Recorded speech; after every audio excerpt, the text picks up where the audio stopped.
Just a quick video to show off my new Cold Steel SR1 Lite. This model has been out for quite a while, but this is the first time I've owned it. This was the first knife that we gave away in the Gentleman Junkie giveaways years ago. First one we did. So I always wanted to get this back in the collection, or in my collection. I had it in my hands for a short while before I gave it away. Never carried or used it, but always thought it was really cool. Saw it on Amazon for 36 bucks, dropped it in my cart, got a couple of Responsible Family goods, and then pulled the trigger. So yeah, this was 36 bucks. Not sure what it costs now on Amazon. This was in August 2023. The SR1 is a really great knife. This is kind of the folding version, designed after the folding version of the SR1 Survival Rescue, SRK, sorry, Survival Rescue knife. Probably the most, one of the most used and famous cold steels. Let me pull mine out so I can show you. Yeah, a little bit of preparation. So this is the SRK, and this is the knife. This is totally unused. This I got in 2006 for a survival bag that I built for my wife when she was in London. So this is based on this, except this with the Tanto blade, of course. But this is intended to be a super heavy-duty use folder, capable of being a rescue knife. And I think they really nailed it. I mean, that is some thick blade stock there. You got really thick blade stock, a big fat lock. You've got the axis lock, one of the strongest, if not the strongest in the industry. And all that together on a chassis of this plastic, this Grivery, I guess they call this. This is that super, super high tensile plastic, or high quality plastic. And man, you do have a super strong knife from it. Now, it's not big on polish or fit and finish. I mean, the fit is good. The fit is good. The finish is okay, but there are some places like right there where you can see someone got a little enthusiastic on the buffing wheel there, and over on that corner. Something you see on slip joints sometimes.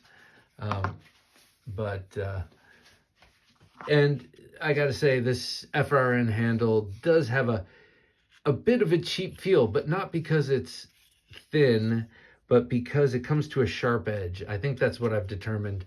The reason it feels cheap is that right here it comes to a sharp edge. If they had somehow knocked that down or chamfered it a little, and maybe I do that, it would feel a little bit different.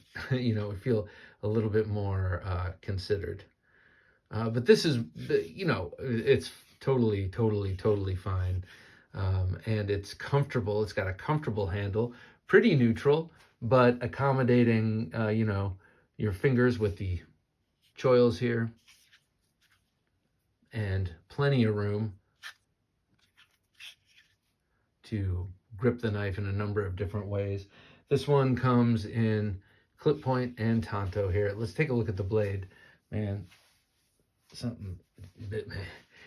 So let's take a look at the blade here. This is 8CR13 MOV, as you can see. Now, you might be looking at that saying that logo is crooked.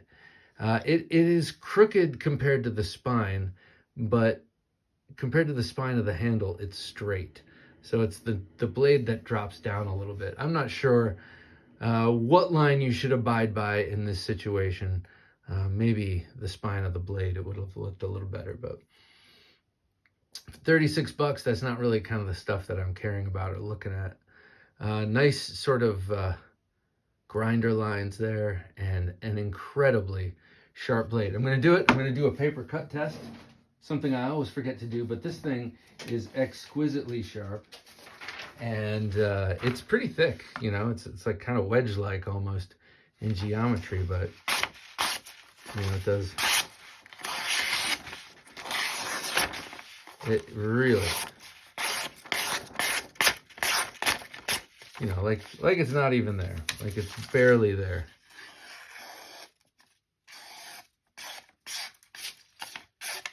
Okay, you get the idea. Very sharp, very sharp. Get some of this out the way. Some scripts from work. Not mine. I don't write scripts anymore. I do it all. All right, doesn't matter. Okay, so right here, great action, and then you can close it, putting your thumb forward into this well right here. And like most cold steels, perhaps all cold steels of the modern era, there is room in the ricasso to stop the blade and do it one-handed. One thing I really like about this that is different from, say, this, and believe me, I'm grateful to have this, but I like how this one has a little bit more sweep, just a slight bit more belly. Let's see if that's actually true or if that's just perceived. Yeah, it does. It does have more belly, doesn't it? The Recon one has a little bit straighter of an edge. I always liked the Voyager blade, tanto blade, better than, on the 4-inch, better than the large of the Recon one. All right, here it is with the 4-inch Voyager. So you can see it's got a big handle. Look at that. I mean, this has a big handle too. It's curved. It's a little bit more compact due to that curve, but you get that nice big straight handle. I love this here. Well, first of all, those are the blades together.